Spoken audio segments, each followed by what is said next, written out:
آج کے بعد جو بھی دہیج مانگے سمجھ لینا وہ کتا ہے، اور لڑکی کا باپ جس کو اس کی ڈیمانڈ کے مطابق دے سمجھ لینا کہ باپ اس کتے کے سامنے ہڈیاں ڈال رہا ہے۔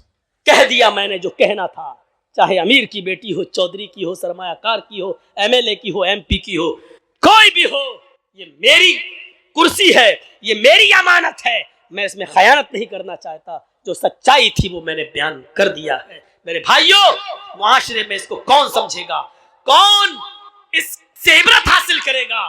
میں جانتا ہوں کہ کتا اور ہڈی کہنے کے بعد بھی جہیز رکے گا نہیں، 20 سال سے اب تک نہیں رکا تو اب کیا رکے گا؟ لیکن احساس پیدا کرو، احساس۔ اس جمیلہ نے کیا کہا تھا کہ میری بہن کے لیے اتنا کما لینا، اتنا کما لینا کہ جو کتا جتنی ہڈیاں مانگے اس کتے کے سامنے اتنی ہڈیاں ڈال دینا، تاکہ میری بہن کو وہ دن نہ دیکھنا پڑے جو مجھے دیکھنا پڑے۔ یہاں اندھیرا تھا، محمد اندھکارم، محمد آئیں گے اندھکارم ناشم، اندھیرے کو ناش کر دیں گے، محمد آئیں گے اندھیرے کو ناش کر دیں گے۔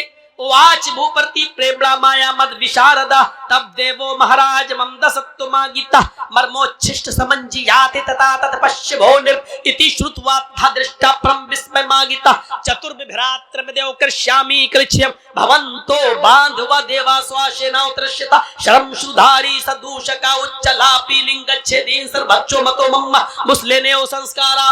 آخری نبی جب اس دنیا میں آئے گا اس کے اور اس کے ماننے والوں کی پہچان یہ ہوگی، شرم شروع دھاری، وہ لمبی داڑھی رکھیں گے، شرم شروع دھاری لمبی داڑھی رکھیں گے، داڑھی میں گانٹھ نہیں لگائیں گے۔ بہت سے لوگوں کو آپ نے دیکھا ہوگا داڑھی تو لمبی ہوتی ہے لیکن گانٹھ لگا لیتے ہیں، ایسے گول گول گھما لیتے ہیں، بال بڑے کر کے یہاں جوڑا سا رکھ لیتے ہیں، کبھی کبھی غور سے دیکھو تو ایسا لگتا ہے جیسے ناریل کا گچھا سر پہ رکھ لیا۔ شرم شروع دھاری، لمبی داڑھی رکھیں گے لیکن گانٹھ نہیں لگائیں گے۔ سدوشکا، اپنے سر کے اگر پورے بال چھلائیں گے لیکن ٹکی نہیں رکھیں گے، چوٹی۔ بہت سے ہندو بھائیوں کو آپ نے دیکھا ہوگا پورے بال کاٹ لیں گے، یہ چھوڑ دیتے ہیں ٹکی۔ ہندو بھائی کہتے ہیں شنکر جی کی ٹکی سے گنگا جمنا نکلی، گنگا جمنا جو نکلی ہے وہ شنکر بھگوان کی جٹا سے نکلی ہے، ٹکی سے نکلی۔ کتنا بدل گیا ہے، ادھر شنکر جی کی ٹکی ہے گنگا جمنا، اور ادھر زمزم ہاجرہ پانی کے لیے دوڑ رہی ہیں، پانی نہیں مل رہا ہے۔ اسماعیل علیہ السلام جہاں ایڑیاں رگڑ رہے ہیں وہیں جبرائیل نے پر مارا اور زمزم کا چشمہ جاری ہو۔ یہاں اسماعیل کی ایڑیاں ہیں، یہاں شنکر کی جٹا ہے، ٹکی ہے، کچھ تو ہے جو مل رہا ہے۔ اور چیخ چیخ کے کہہ رہا ہندو بھائیوں آؤ تمہارا کھویا ہوا دھرم ہمارے پاس ہے، ہم تمہیں دے رہے ہیں، لے لو۔ آپ کا بچہ 5 سال کی عمر میں غائب ہو جائے اور 15 سال کے بعد جرجیس کو ملے، اور 15 سال کے بعد جرجیس آپ کے بیٹے کو واپس کرے، لیجیے آپ کا بیٹا، آپ کہو گے نہیں میرا تو 5 سال کا بچہ تھا وہی دو، تو کتنا بڑا بے وقوف باپ ہوگا۔ ارے 15 سال پہلے کھویا تھا تیرا بیٹا، 15 سال کے بعد اب وہ 20 سال کا ہو گیا ہے، 5 سال کا تھا وہ جب کھویا تھا، 15 سال کے بعد 20 سال کا، اب 20 سال کا بیٹا تجھے دے رہا۔ نہیں صاحب وہ تو کالی شرٹ سفید پینٹ پہن کے گیا تھا وہی چاہیے ہمیں، وہ تو 5 سال کا تھا وہی چاہیے ہمیں۔ کتنا بڑا بے وقوف ہوگا وہ باپ جو 15 سال کے بعد اپنے بیٹے کو پہچان نہیں پا رہا ہے۔ آپ کا مذہب جس کنڈیشن میں تھا اس میں دھول لگ گئی ہے، اتنے سالوں کے بعد آپ کا کھویا ہوا دھرم ہم تمہیں دے رہے ہیں، آپ کا کھویا ہوا نبی ہم آپ کو واپس کر رہے ہیں۔ آپ کہہ رہے ہیں نہیں صاحب ہمارا جیسا تھا ویسا دو۔ آپ ہی کی کتاب تو کہہ رہی ہے اس کی پہچان یہ ہوگی، شرم شروع دھاری، لمبی داڑھی رکھے گا، گانٹ نہیں لگائے گا، سر کے بال چلائیں گے تو چوٹی نہیں رکھیں گے، اچالاپی، مندروں میں گھنٹا نہیں بجائیں گے، زبان سے آلاپ کریں گے، بلائیں گے، زبان سے ہم ہی لوگ بلاتے ہیں اللہ اکبر اللہ اکبر، اچالاپی، اونچی جگہ پر کھڑے ہو کے آلاپ کریں گے، زبان سے اذان دیں گے۔ اس سے بھی بڑی پہچان ایک اور بتائی گئی، لنگچھیدین، ختنہ کرانے والے ہوں گے، انتم رشی کے ماننے والے لنگچھیدین، ختنہ کرانے والے ہوں گے۔ لیجیے صاحب اور کیا چاہیے، جب ختنہ تو یہودی بھی کراتے ہیں، عیسائی بھی کراتے ہیں، لیکن آپ کی کتاب تو کہہ رہی انتم رشی، آخری نبی ہو اس کے ماننے والے ختنہ کرائیں گے۔ اور انتم رشی کون ہوگا؟ جو چاند کے 2 ٹکڑے کرے گا انگلی کے اشارے سے، یہ آپ کی کتاب کہہ رہی ہے اور یہ دنیا جانتی ہے، چاند کے انگلی کے اشارے سے 2 ٹکڑے کرنے والی ذات محمد رسول اللہ کی ہے۔ آپ کی کتاب کہہ رہی ہے چاند کے 2 خوشی ہوگا، اس کی پہچان یہ ہوگی اس کی اور اس کے ماننے والوں کی کہ وہ لمبی داڑھی رکھیں گے، داڑھی میں گانٹ نہیں لگائیں گے، سر کے بال چھلائیں گے تو چوٹی نہیں رکھیں گے، اونچے سور میں آلاب کریں گے، ارتھات آزان دیں گے، لنگچے دین ختنہ کرائیں گے، سارو بھکچو متو مما، اور سب سے بڑی ایک پہچان یہ ہوگی کہ وہ سارو بھکچ ہوں گے، سبزی بھی کھائیں گے اور گوشت بھی کھائیں گے، سارو بھکچ سب کچھ کھانے والے، سبزی بھی کھائیں گے اور گوشت بھی کھائیں گے، لیکن ہر گوشت نہیں کھائیں گے، یہ بھی آپ کی کتاب کہہ رہی ہے، ہر گوشت نہیں کھائیں گے، بنا قولن چپشوشتے شام، بنا قول بنا منتر کے ان کے یہاں کوئی جانور حلال نہیں ہوگا، وہ جس جانور پر منتر قول پڑھیں گے، منتر پڑھیں گے یعنی بسم اللہ اللہ اکبر کہہ کر جس جانور پر چھری چلائیں گے وہی کھانے یوگ ہوگا، وہی کھائیں گے، بنا قولن چپشوشتے شام، وہ بنا قول بنا منتر کے کوئی بھی جانور حلال نہیں کریں گے، سب کچھ کھائیں گے، سبزی بھی اور گوشت بھی، لیکن ہر جانور نہیں کھائیں گے، بلکہ منتر جس جانور پر پڑھیں گے وہی کھائیں گے، اور ان کو کیا کہا جا رہا ہوگا؟ مسلینیو، مسلمان تو ہی جاتے ہو دیودشا، دنیا ان کو مسلمان کے نام سے جان رہی ہوگی، آج بھی آپ کی کتاب میں لکھا مسلمان تو ہی جاتی ہو دیودشا، مسلمان تو دنیا اس کو مسلمان کے نام سے جان رہی ہوگی۔ ہندو بھائیوں میں چلے جاؤ، انہوں نے رام کو بھگوان کا درجہ دے دیا اور کرشن جی کو بھی بھگوان کا درجہ دے دیا۔ آپ 2 رامائن خرید کے لے آئے اور پڑھیں، والمیکی رامائن بھی لائیں اور رام چرت مانس بھی لے آئیں۔ رام چرت مانس جو تلسی داس جی نے لکھی ہے وہ ابھی جدید نئی ہے، وہ نئی ہے، تلسی داس جی والی وہ نئی، اس میں بھگوان کا درجہ دے دیا رام کو، اور والمیکی جی کی رامائن میں والمیکی جی نے رام کو بھگوان مانا ہی نہیں ہے، رام کو انسان مانا۔ آج بھی دونوں رامائنیں موجود ہیں، والمیکی جی رام کو ایک کالپنک منش انسان مانتے ہیں اور تلسی داس جی نے ان کو بھگوان کا درجہ دے دیا ہے۔ میرے بھائیوں اب آپ پڑھیے، والمیکی جی کی رامائن میں صاف طور پر لکھا ہے جب رام کی پتنی سیتا کا ہرن ہوا اور راوڑ لے کر جب گیا، ہنومان اور لکشمن جب شری لنکا سے راوڑ کے چنگل سے جب سیتا جی کو چھڑا کے لائے تو سیتا جی رام چندر جی کے پاس جاتی ہیں اور ان کا آشیرواد لینے کے لیے ان کے پیر چھونے لگتی ہیں، ان کے پیروں پہ گر جاتی ہیں، تو رام چندر جی نے اپنی پتنی سیتا کو پیر نہیں چھونے دیے بلکہ ان کے دونوں کاندھے پکڑ کر ان کو اٹھا دیا، کھڑا کر دیا، کہا یہ کیا کر رہی ہو؟ کہا آپ کو پرنام کر رہی ہوں، آپ کو نمسکار کر رہی ہوں، آپ کے پیر چھو رہی ہوں۔ تو رام چندر جی نے جو جملے کہے، جو شبد کہے وہ والمیکی رامائن میں ہے، رام رامائے نمہ، رام رامائے ستیم مستی، سیتا تو میرے پیر مت چھو، میں تو تیرا رام ہوں، سیتا تو میرے پیر مت چھو، میں تو تیرا رام ہوں، رام رامائے نمہ، ایک رام تیرے رام کا بھی ہے،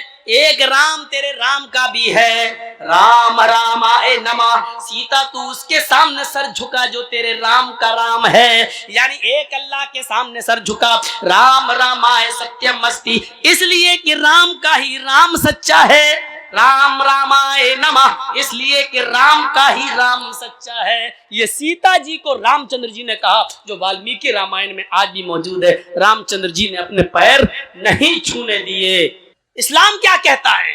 اسلام کہتا ہے کہ کوئی باپ کتنا بھی بزرگ ہو لیکن بیٹا اپنے باپ کے پیر نہیں چھو سکتا، اپنی ماں کے بھی پیر نہیں چھو سکتا، ماں کے قدموں کے نیچے جنت ہے، وہ تلاش کرے یعنی خدمت کر کے جنت میں جانے کی کوشش کرے، لیکن ماں کے قدموں کے نیچے جنت ہونے کا مطلب یہ نہیں ہے کہ وہ اپنے ماں کے پیر چھوئے۔ وَقَضَىٰ رَبُّكَ أَلَّا تَعْبُدُوا إِلَّا إِيَّاهُ، اور تمہارے رب نے یہ فیصلہ کر دیا ہے کہ تم اللہ کے علاوہ کسی اور کی عبادت نہیں کرو گے۔ وَبِالْوَالِدَيْنِ إِحْسَانًا، اور فوراً کہہ دیا اپنے ماں باپ کے ساتھ احسان کرو، یعنی پہلے عبادت اللہ کی اور اللہ کی عبادت کے بعد ماں باپ کے ساتھ احسان۔ وَبِالْوَالِدَيْنِ إِحْسَانًا، احسان کیوں کہا؟ احسان میں ہر نیکی شامل ہے۔ باپ کے پیر میں درد ہو رہا ہے تو اس کا پیر دبانا احسان ہے، اگر باپ کے سر میں درد ہو رہا ہے تو اس کا سر دبانا احسان ہے۔ باپ بستر پر لیٹا ہوا ہے، چاہتا ہے کہ بیٹے لیٹے لیٹے بور ہو گیا ہوں، ذرا گھر کے باہر مجھے ٹہلا دو، گھر کے باہر ذرا مجھے ہوا کھلا دو، تو بیٹے کی ذمہ داری ہے اپنی پیٹھ کے اوپر لاد کر اپنے باپ کو گھر کے باہر کا چکر لگوائے، گھمائے۔ باپ بیمار ہے تو اس کا علاج کرائے، یہ احسان ہے۔ احسان ہر اس نیکی کو کہا جاتا ہے جو ماں باپ کو جس نیکی کی ضرورت ہے، ماں باپ کو جس چیز کی ضرورت ہے اس چیز کو پورا کر دینے کا نام احسان ہے۔ اس لیے اللہ نے یہ نہیں کہا کہ اپنے ماں باپ کے پیر دباؤ، یہ نہیں کہا کہ اپنے ماں باپ کی خدمت کرو، بلکہ یہ کہا وَبِالْوَالِدَيْنِ احسانا، تمہارے باپ کو جس چیز کی ضرورت ہے وہ ضرورت اس کی پوری کرو، یہ احسان ہے، یہ احسان ہے۔ اما یبلغن عندک الکبر احدہما او کلاہما فلا تقل لہما اف ولا تنہرہما، جب ان دونوں میں سے کوئی ایک یا وہ دونوں تمہاری زندگی میں بڑھاپے کو پہنچ جائیں تو تم ان سے اف بھی مت کرو، ہوں بھی مت کرو، یہ بھی نہیں کر سکتے۔ مثلا میرے باپ بیمار ہیں، بستر پر لیٹے ہیں اور میں کمپیوٹر پہ کام کر رہا ہوں، بہت ضروری امپورٹنٹ بزنس کا کام، اور باپ لیٹے ہیں، بیٹا جی ابو ایک گلاس پانی لا دو، کمپیوٹر بند کیا اور گئے پانی لا کے دے دیا، اللہ کی قسم ثواب نہیں، کیوں؟ تم نے یہ تمہارے منہ سے جو نکل گیا، یعنی باپ نے پانی مانگا اور تم کمپیوٹر پہ کوئی ایمرجنسی کام کر رہے ہو، اچانک بیٹا جی ایک گلاس پانی لا دو، اٹھے لائے دیا پلایا، اپنے ہاتھ سے ان کا سر پکڑ کے پلایا، سب کچھ کیا، لیکن جو نکل گیا اس نے تمہاری اس نیکی کو برباد کر۔ قرآن کہتا ہے فلا تقل لہما اف، جب وہ اس عمر کو پہنچ جائیں تو تم بھی نہیں۔ یہ ہے باپ کا درجہ، یہ ہے باپ کا مقام، لیکن اتنا اونچا مقام ہونے کے باوجود یہ نہیں کہا کہ تم اپنے باپ کے نہیں چھو سکتے، کیونکہ سر جھکانا صرف ایک اللہ کے سامنے۔ اور آگے یہاں تک اللہ کے نبی نے فرمایا اگر اللہ کے علاوہ سر جھکانا سجدہ کرنا کسی کو جائز ہوتا تو اللہ کے نبی فرماتے ہیں کہ میں عورتوں کو حکم دیتا کہ وہ اپنے ہسبینڈز اپنے شوہروں کو سجدہ کریں۔ اگر اللہ کے علاوہ سجدہ کرنا کسی کو جائز ہوتا تو میں عورتوں کو حکم دیتا کہ وہ اپنے شوہروں کو سجدہ کریں، لیکن بیوی بھی اپنے شوہر کو سجدہ نہیں کر سکتی ہے، اس لیے کہ سجدہ صرف اللہ کا حق ہے، بندہ صرف اللہ ہی کو کر سکتا ہے اور کسی کو نہیں۔ میرے بھائیوں اس مقام کو سمجھنے کی کوشش کرو۔ دنیا میں جتنے بھی دھرم ہیں ان لوگوں نے اپنے اپنے مذاہب کے مہان پرشوں کو انسانیت سے نکال دیا، لیکن دنیا میں ایک دھرم ایسا ہے اور وہ ہے اسلام، جس میں آج بھی محمد الرسول اللہ کو بھگوان کا، خدا کا، اللہ کا درجہ نہیں دیا گیا ہے۔ ہم نے اپنے مہان پرش کو انسان ہی کا درجہ دیا ہے اور انسان ہی رہنے دیا ہے۔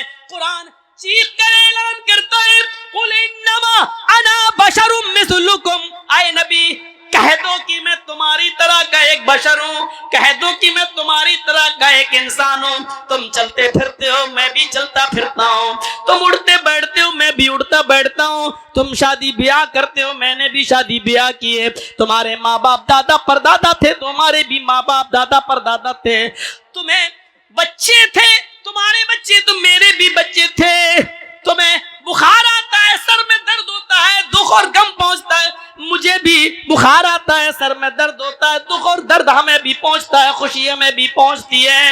قل انما انا بشر مثلکم یوحی الی، ہاں فرق اتنا ہے، یہ توبہ نہیں ہے، معاف کیجئے گا، توبہ کیا ہے؟ توبۃ نصوحا، سچی توبہ کرو اللہ سے۔ توبہ کیا ہے؟ جرجی صاحب کے ہاتھ پہ شراب ہے، پی رہے ہیں، 2 گھونٹ پیے ابھی، ارے یار یہ تو بہت بڑا گناہ ہے، نہیں پینا چاہیے، یہ میں نے کیا کر دیا، پوری نہیں پی، ابھی 2 ہی گھونٹ پیے تھے کہ ایک دم احساس ہو گیا یہ تو حرام ہے، نہیں پینا چاہیے۔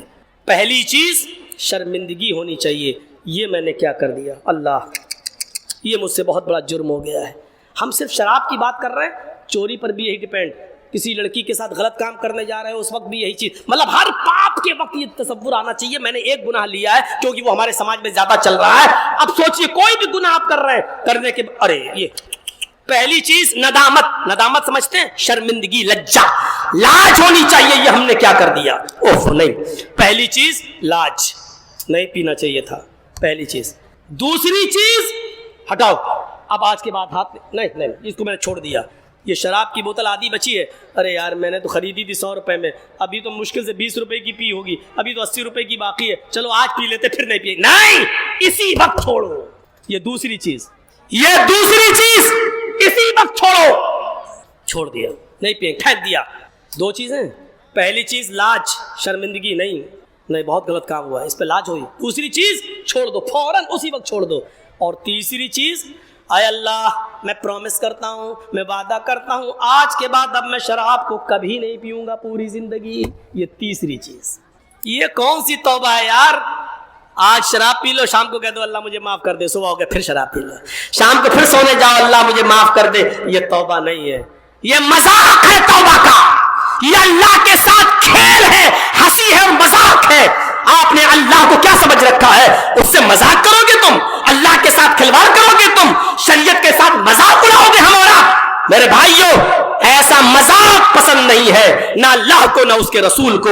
اس مذاق سے ہمیں اپنے آپ کو توبہ کرنا چاہیے. تو یا ایھا الذین آمنوا توبوا الی اللہ توبۃ نصوحا, ایمانو والو تم اللہ کے دربار میں سچی توبہ کرو, اللہ سے خالص توبہ کرو. ایسی توبہ کرو, اپنے گناہ پر تمہیں شرمندگی ہونی چاہیے, اس گناہ کو فوراً چھوڑ دینا چاہیے, اور آئندہ کبھی دوبارہ اس گناہ کو نہ کرنے کا عزم اور ارادہ ہونا چاہیے کہ آج کے بعد ہم کبھی یہ گناہ نہیں کریں گے.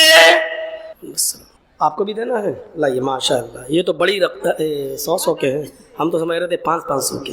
چلیے دیکھ لیجئے کتنا ہے. ٹھیک ہے, اللہ تعالیٰ آپ کو اجر عظیم عطا فرمائے. جس مقصد سے آپ نے مدرسے کا تعاون کیا ہے, اللہ تعالیٰ آپ کو اس مقصد میں کامیابی عطا فرمائے. تو میرے بھائیوں, میں یہ عرض کر رہا تھا کہ آئندہ کبھی اس جرم کو نہ کرنے کا عزم اور ارادہ کیجیے. گناہ تو ہوں گے, لیکن جب گناہ ہو جائے تو کیا دعا پڑھو یہ بھی سن لو. آج ایک دعا سکھلاتا ہوں, یاد ہوگی آپ کو, اور نہ ہو تو یاد کر لو. یاد کرو, اللہ نے جو بھی بیماری اس دنیا میں پیدا کی ہے اس کا علاج بھی اتارا ہے. کوئی بھی بیماری, کوئی بیماری ایسی ہے ہی نہیں کہ جس کا علاج نہ ہو. لوگ کہتے ہیں کینسر کا علاج نہیں ہے, ٹھیک ہے, ہمارے ڈاکٹر ابھی وہاں تک پہنچ نہیں پائے, یہ سچ ہے, لیکن اللہ نے کینسر کا علاج بھی اتارا ہے. کل انشاءاللہ ریسرچ ہوگی اور اللہ کینسر کا علاج بھی سامنے لائے گا, اور ڈاکٹر لوگ کینسر کی دوا بھی ڈھونڈ لیں گے انشاءاللہ. ابھی ہمارا محدود اور ہمارا محدود علم ابھی وہاں تک نہیں پہنچا, لیکن جو بھی بیماری اللہ نے اتاری ہے اس کا علاج بھی اتارا ہے. ہمیں بخار آتا ہے, پیراسیٹامول کھا لیتے ہیں, ڈولو لے لیتے ہیں, الرجی ہو گئی ہے, چھینکیں آ رہی ہیں, آپ نے سٹیزن لے لی, مونٹار ایلسی لے لی, تو یہ اس کا علاج آپ ڈھونڈ لیتے ہیں. تو ایسے ہی جو بیماری اللہ نے اتاری ہے تو اس کا علاج بھی اتارا ہے. ایسا ہو سکتا ہے کہ اللہ نے شراب دنیا میں پیدا کی ہو, جوا, زنا, بدکاری, مکاری, جھوٹ, فریب, یہ ساری چیزیں اوپر ہی سے تو پیدا ہوئی ہیں, اور یہ ساری چیزیں پیدا کی ہو تو اس کا علاج نہ اتارا ہو. اللہ نے اگر گناہ پیدا کیا ہے تو اس کا علاج بھی بتایا ہے. سمجھ گئے نا؟ اگر بیماری ہے تو اس کا علاج بھی ہے, اگر گناہ ہے تو اس کا علاج بھی ہے. اور اس کا علاج کیا ہے؟ استغفر اللہ ربی من کل ذنب واتوب الیہ. استغفر اللہ ربی من کل ذنب واتوب الیہ. یہ دعا کتنے لوگوں کو یاد ہے؟ ذرا ہاتھ اٹھائیے تو. جتنے اٹھا رہے ہیں کھڑا کر کے پوچھ بھی لیں گے. اب بتائیے کتنے لوگ ایسے ہیں جن کو یاد نہیں ہے؟ یہ سوچنے والی بات ہے, اور یہی علاج ہے. استغفر اللہ ربی, میں مغفرت طلب کرتا ہوں اس اللہ سے جو میرا رب ہے, من کل ذنب, تمام گناہوں سے, ہر قسم کے گناہ سے, واتوب الیہ, اور اسی سے توبہ کرتا ہوں, اسی کی طرف رجوع ہوتا ہوں کہ اللہ تو مجھے معاف کر دے. غور کرو, اتنی سی دعا یاد کرنے میں کتنا وقت لگے گا؟ یاد کر لو. یہ دعا سکھلائی اللہ کے رسول نے کہ اٹھتے بیٹھتے چلتے پھرتے لوگوں یہ دعا پڑھ. اللہ کو اچھا لگتا ہے کہ میرا بندہ مجھ سے مانگے. دنیا میں اگر تم یہ چاہو کہ ہم سے کوئی گناہ نہ ہو, ایسا ہو ہی نہیں سکتا. کوشش کر کے دیکھ لو, جاؤ فرشتہ بننے کی کوشش کرو گے برباد ہو جاؤ گے. فرشتے تو ہیں اللہ کے پاس, اللہ چاہتا ہی نہیں کہ تم فرشتے بنو. اللہ چاہتا ہے کہ تم سے انجانے میں غلطیاں ہوں, گناہ ہو جو فرشتوں سے نہیں ہوتا, ہو تم سے, لیکن جب گناہ ہو تو تم میرے پاس آؤ اور مجھ سے چھما مانگو, معافی مانگو. یہ اللہ چاہتا ہے. اگر تم نے دعا فرشتہ بننے کی کوشش کی اور چاہ کہ ہم سے ایک بھی گناہ نہ ہو, اللہ تمہیں ہلاک کر دے گا, مٹا دے گا. یستبدل قوما غیرکم, اور تمہاری جگہ ایسے لوگوں کو دوبارہ پیدا کرے گا جو دنیا میں آئیں گے اور گناہ کریں گے, اور پھر اللہ سے معافی مانگیں گے, اللہ سے توبہ کریں گے. اللہ کو اچھا لگتا ہے کہ میرا بندہ غلطی اور اپنی خطائیں، اس کی توبہ اور اس کی معافی ہم سے مانگے، یہ اللہ رب العالمین کو اچھا لگتا ہے۔ آپ کو یاد ہے؟ نہیں یاد ہے تو سن لو ایک واقعہ۔ حضرت آدم علیہ السلام سے بھی خطا ہوئی تھی نا۔ پہلے آدم علیہ السلام کو اللہ نے پیدا کیا، پھر ان میں روح ڈالی، اس کے بعد جنت میں بھیج دیا، اور جنت میں جب ان کو بوریت محسوس ہوئی، اکیلا پن محسوس ہوا، تو ان کی پسلی سے اللہ نے حوا کو پیدا کیا، ان کی بھی، اور جنت میں کہا کھاؤ پیو، لیکن ایک حکم دیا، اس درخت کے قریب مت جانا، اس وૃکش کے پاس مت جانا، اس کا پھل مت کھانا۔ شیطان جنت میں پہنچ کر ان کو بہکانے لگا۔ شیطان کا جنت میں کیا کام تھا؟ اب 1.5-2 گھنٹے کی تقریر میں ہم ایک ایک چیز کا خلاصہ کریں گے تو ہم اپنی اصل بات نہیں بول پائیں گے۔ شیطان کا جنت میں کیا کام تھا؟ لیکن گیا، اس نے بہکایا، آدم و حوا اس کے بہکانے میں آ گئے اور درخت کے پاس چلے گئے اور اس کا پھل بھی کھا لیا۔ اگر اللہ نہ چاہتا تو آدم پھل کھا لیتے؟ اب یہ مت کہیے گا کہ ہم شراب پیتے، اگر اللہ نہ چاہتا تو ہم پی لیتے، یہ مت کہنا۔ ہم کسی لڑکی کے ساتھ غلط کام کرتے، اللہ نہ چاہتا تو ہم کر لیتے۔ میں نے کہا نا، یہ ہم موقع ایسا نہیں کہ ہم اس کی تفصیل میں چلیں، اور چلیں گے تو پھر اسی پہ بات ہوگی اور پھر ہم اپنی بات نہیں کہہ پائیں گے جو میں نے اٹھایا ہے۔ آدم علیہ السلام کو اللہ نے جنت میں بھیجا اور پھر یہ بھی کہا کہ کھاؤ پیو پوری جنت میں، لیکن اس کے پاس مت جانا، اس درخت کے پاس۔ اور آدم وہیں گئے نہیں، بلکہ اللہ تو جانتا ہی تھا کہ یہ ایسا کریں گے اور کھائیں گے، پھر ہم ان کو جنت سے نکال کے دنیا میں بھیجیں گے۔ اللہ کو تو پہلے ہی سے معلوم تھا، اس لیے آدم علیہ السلام نے اس درخت کے پھل کو کھایا، اس میں اللہ کی مرضی بھی شامل تھی۔ کھا لیا، نکلو اب چلو، تو اللہ کو تو پہلے ہی سے معلوم تھا، اب نکالا۔ آدم سے غلطی ہوئی نہیں بلکہ کرائی گئی۔ کیوں؟ پریکٹس۔ اب تم دنیا میں جا رہے ہو، تمہاری اولاد سے بھی غلطی ہوگی، اس لیے پریکٹس یہاں سے شروع کر دو غلطی کرنے کی۔ آدم و حوا دونوں کو دنیا میں بھیج دیا گیا،